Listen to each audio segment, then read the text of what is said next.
there was that one place I always thought about, and I just wanted to be there with you. The place that no eye has ever seen, the place that no heart has ever perceived. I had a great feeling inside of me. Assalamualaikum warahmatullahi wabarakatuh Nanda semuanya. Selamat pagi, bagaimana kabarnya? Oke, alhamdulillah baik ya. Baik. Sebelum kita mulai pembelajaran kita pada pagi hari ini, Ibu harap kita berdoa secara bersama-sama terlebih dahulu. Berdoa dimulai. Bismillahirrahmanirrahim. Rabbi zidni ilman warzuqni fahman. Amin. Baik, karena kita telah berdoa, Ibu akan mengecek kehadiran Ananda terlebih dahulu. Apakah Ananda ada yang tidak hadir pada pagi hari ini? Baik, berarti hadir semua ya Ananda. Alhamdulillah. Semoga kita senantiasa diberikan kesempatan untuk selalu bisa belajar di kelas secara bersama-sama. Minggu lalu kita telah belajar mengenai taharoh. Apakah Nanda masih ingat apa itu taharoh itu? Ya betul, taharoh adalah bersuci. Nah, untuk minggu ini atau pada hari ini kita akan belajar mengenai ayo berwudu dengan benar. Nah, Ibu harap di sini tujuan pembelajaran kita, Ananda mampu berwudu dengan baik dan benar serta mengetahui apa hikmah dari berwudu nanti. Baiklah, kita akan belajar dulu pengertian dari wudu. Apa itu wudu? Apakah Ananda sudah tahu apakah itu wudu? Jika belum tahu, maka Ibu akan jelasin ya. Dimohon kepada Ananda semua untuk menyimak penyampaian materi dari Ibu agar nantinya Ananda dapat menerapkan wudu ini dalam kehidupannya sehari-hari. Baik, yang pertama, apa itu wudu? Wudu artinya bersuci dengan air. Wudu merupakan salah satu syarat sah solat. Dengan berwudu, kita menjadi suci. Wudu bertujuan untuk menghilangkan hadas kecil. Nah, apa tujuan dari wudu tadi Ananda semuanya? Ya betul, tujuan dari wudu tadi yaitu untuk menghilangkan hadas kecil. Hadas kecilnya ini seperti kentut, buang air kecil ya Ananda. Baik, selanjutnya macam-macam air untuk berwudu ini, yaitu bisa digunakan air embun, air hujan, air sungai, air sumur, air laut, air salju, serta air terjun. Nah, tentunya Ananda, air-air ini merupakan air yang sangat bagus untuk kita gunakan untuk bersuci atau berwudu ini. Kemudian selanjutnya, Ibu akan menjelaskan apa sih syarat sah dari wudu. Apakah ada Ananda yang sudah tahu apa saja syarat sah dari berwudu ini? Baik, jika belum tahu, maka Ibu akan jelasin ya. Yang pertama, syarat berwudu ini adalah beragama Islam. Nah, selain dari agama Islam seperti Kristen, Katolik, Konghucu, maka wudunya tidak diterima ya Ananda. Nah, selanjutnya yang kedua, dapat membedakan mana yang benar dan mana yang salah. Nah, jika belum mampu membedakan mana yang baik dan mana yang salah, maka tetap wudunya itu tidak sah ya Ananda. Kemudian selanjutnya, yang ketiga ada menggunakan air suci yang lagi mensucikan. Nah, seperti yang Ibu bilang tadi, air-air tadi ada air embun, air sumur, air sungai, air salju, air terjun itu bisa digunakan untuk berwudu. Nah, kemudian air tersebut juga sangat bagus Ananda gunakan untuk berwudu karena air tersebut yaitu air yang mustakmal atau sangat menyucikan. Kemudian selanjutnya yang keempat ada mengetahui tata cara berwudu dengan benar. Nah, nanti kita akan mempelajari lebih lanjut bagaimana sih tata cara berwudu dengan baik dan benar ini. Selanjutnya Ananda, kita akan belajar mengenai rukun wudu. Rukun wudu ini ada niat, niatnya yaitu nawaitul wudu'a li raf'il hadatsil asghari fardholillahi ta'ala. Nah, berwudu ini dilakukan karena kita memiliki hadas kecil. Kalau kita berhadas besar, ya tentu tidak bisa dilakukan untuk berwudu Ananda. Kalau kita berhadas besar, maka kita harus melaksanakan mandi wajib terlebih dahulu. Nah, kemudian yang kedua ada membasuh muka. Nah, muka kita ini harus kita basuh maksimalnya 3 kali Ananda. Boleh 1 kali jika dirasa semua permukaan wajah ini telah dibasuh dengan sempurna. Kemudian selanjutnya, yang ketiga ada membasuh kedua tangan sampai siku. Nah, membasuh kedua tangan sampai siku ini dari tangan sampai siku kita cuci ya Ananda. Tidak boleh dari siku dulu baru ke sampai ujung jari ini, tidak boleh, itu kebalik. Maka dari itu diharapkan yaitu membasuh kedua tangannya sampai siku. Diharapkan di sini juga wajib untuk melaksanakan dari tangan kanan terlebih dahulu, jangan dimulai dari tangan kiri. Nah, selanjutnya yaitu mengusap sebagian kepala. Cukup sebagian kepala saja ya Nanda, tidak semuanya. Dikarenakan nanti kalau semuanya kepala Ananda jadi basah, berarti kayak seperti mandi dong. Nah, cuman diharapkan untuk mengusap sebagian kepalanya saja ya Ananda. Baik, selanjutnya yaitu ada membasuh kedua kaki sampai mata kaki. Nah, di sini juga diutamakan, pokoknya diharuskan kita untuk mencuci yang kanan terlebih dahulu, baru setelah itu dilanjutkan dengan yang bagian kiri. Kemudian selanjutnya rukun wudhu yang terakhir ada berwudhu secara tertib. Baik Ananda, apakah ada yang mau ditanyakan mengenai rukun wudhu ini? Baik, jika tidak maka kita akan lanjutkan materi kita, yaitu mengenai selanjutnya ada sunnah wudhu.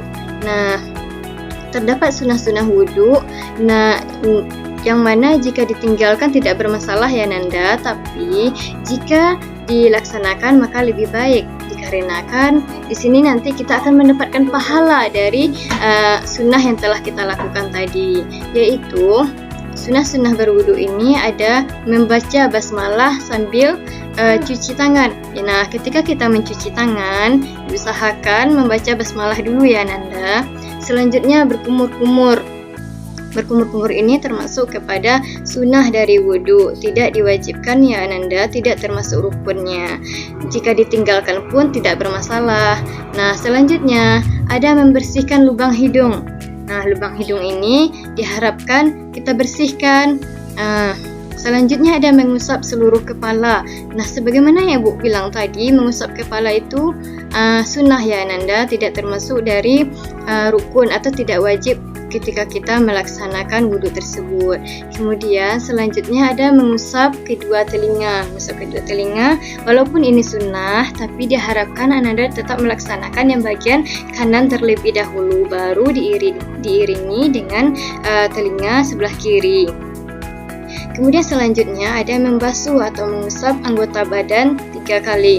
Nah, sebagaimana yang Ibu bilang di awal tadi, kita mengusapnya 3 kali. 1 kali boleh, tapi jika telah dirasa sempurna.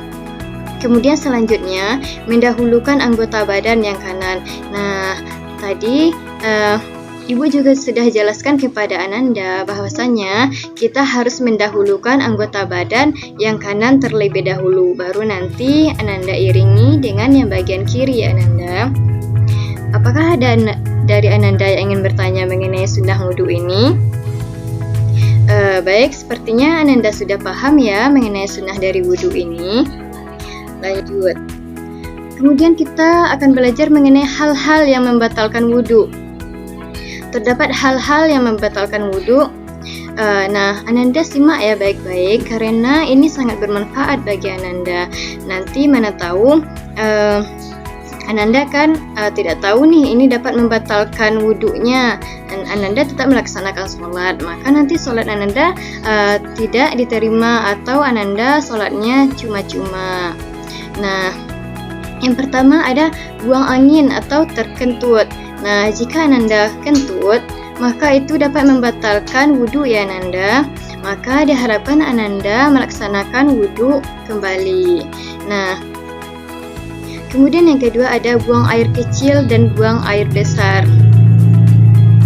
Buang air kecil ini seperti Ananda atau nggak sengaja nih buang air kecil keluar gitu.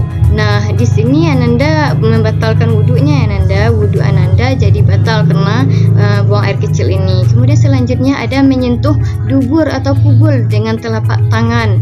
Nah, tidak boleh ya Ananda, kalau kita dalam keadaan suci, dalam keadaan berwudhu, maka kita tidak boleh menyentuh dubur atau kubul dengan telapak tangan kita. Kemudian tidur berbaring, pingsan, mabuk atau gila. Nah, ini dapat membatalkan wudhu ya Nanda. Apalagi pingsan, mabuk, apalagi gila. Gila ini berarti tidak mampu kan membedakan mana yang baik, mana yang benar. Nah, itu dapat membatalkan wudhu ya Nanda. Kemudian selanjutnya yaitu ada bersentuhan kulit antara laki-laki dan perempuan yang bukan mahram. Menurut sebagian besar ulama ya Nanda, Ibu akan jelaskan juga mengenai sebagian ulama sebenarnya ada yang tidak baik. Sebagian ulama ada yang mengatakan bahwasanya bersentuhan kulit laki-laki dengan perempuan ini tidak masalah Ananda, tidak dapat membatalkan wudhu selagi syahwatnya tidak melonjak atau tidak mengeluarkan syahwat dengan bersentuhan tersebut. Sebagaimana yang kita ketahui yaitu ada mazhab Imam Hambali.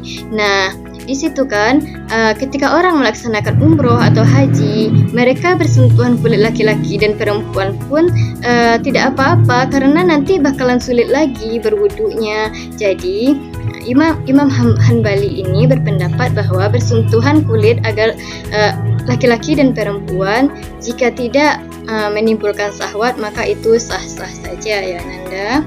Dapat dipahami Nanda semuanya? Baik, jika masih kurang paham, Ibu akan jelaskan lagi yaitu bersentuhan kulit antara laki-laki dan perempuan ini yang bukan mahram. Sebagian ulama mengatakan boleh, sebagian ulama juga mengatakan tidak boleh. Yang tidak boleh ini sebagaimana imam mazhab kita yaitu Imam Syafi'i yang tidak membolehkan. Yang tidak membolehkan itu yaitu imam kita yaitu Imam Syafi'i, yang membolehkan yaitu Imam Hambali. Kemudian selanjutnya kita akan masuk kepada tata cara berwudu. Nah, Ananda semuanya, Ibu harap menyimak ya tata cara berwudu yang akan Ibu sampaikan ini, karena di sini nanti Ananda akan dapat mempraktekkan berwudu ini dalam kehidupan sehari-harinya dengan baik dan benar. Nah, yang pertama yaitu ada membaca basmalah sambil membasuh telapak tangan. Nah, membasuh telapak tangan tuh diharapkan sampai bersih ya Nanda dengan membacakan basmalah. Kemudian selanjutnya ada berkumur-kumur sebagaimana yang Ibu bilang tadi. Kemudian selanjutnya ada membasuh lubang hidung.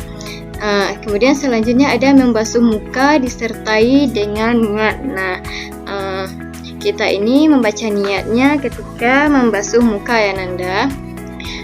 Ini diharapkan dilaksanakan secara 3 kali. 1 kali pun boleh asal telah dirasa sempurna. Kemudian selanjutnya ada membasuh tangan sampai siku. Nah, di awal tadi juga Ibu ada jelaskan membasuh tangannya itu dari tangan sampai siku, tidak boleh dari siku dulu sampai ke ujung jari, tidak boleh ya Nanda. Nah, kemudian selanjutnya tata cara berwudu yaitu ada mengusap sebagian kepala. Cukup diusap sebagian kepala saja, tidak usah sampai basah semuanya. Kemudian ada selanjutnya membasuh kedua telinga. Kedua telinga didahului dengan telinga kanan, baru diiringi dengan telinga kiri. Kemudian selanjutnya ada membasuh kedua kaki sampai mata kaki.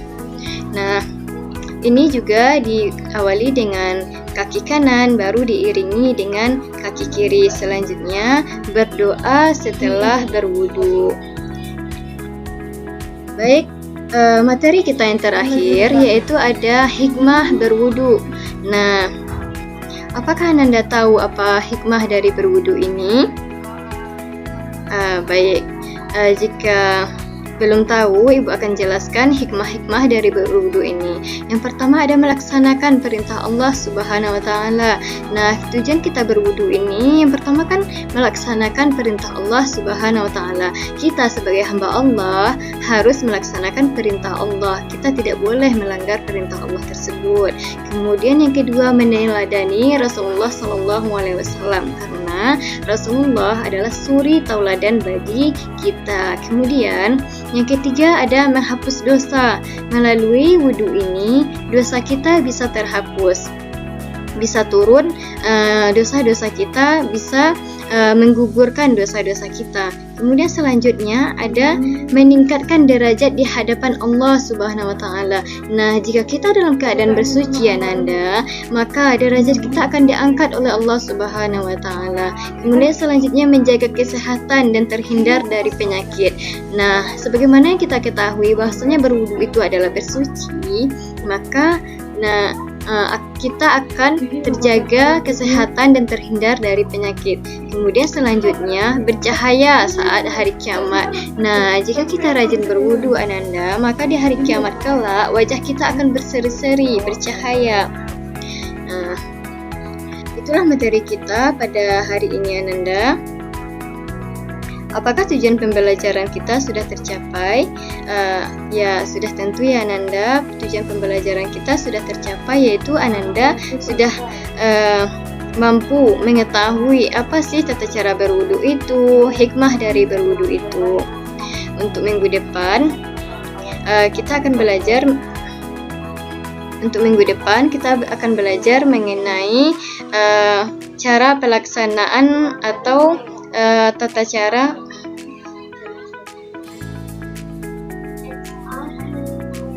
Baiklah Nanda semuanya, karena tujuan pembelajaran kita sudah tercapai, maka Ibu akan simpulkan kembali, memberikan penugasan kembali, penegasan kembali, yaitu apa sih itu wudu itu? Wudu itu yaitu bersuci dengan menggunakan air, bisa itu air sungai, air terjun, maupun air sumur.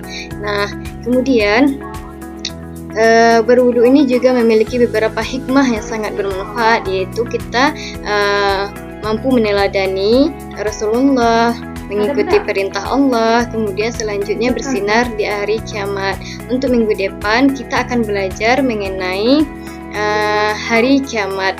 Nah, diharapkan Ananda untuk membaca terlebih dahulu materi kita ya Ananda. Baik, demikianlah pembelajaran kita untuk pagi hari ini. Ibu, jika ada salah dan janggalnya mohon dimaafkan. Ibu akhiri dengan wassalamualaikum warahmatullahi wabarakatuh.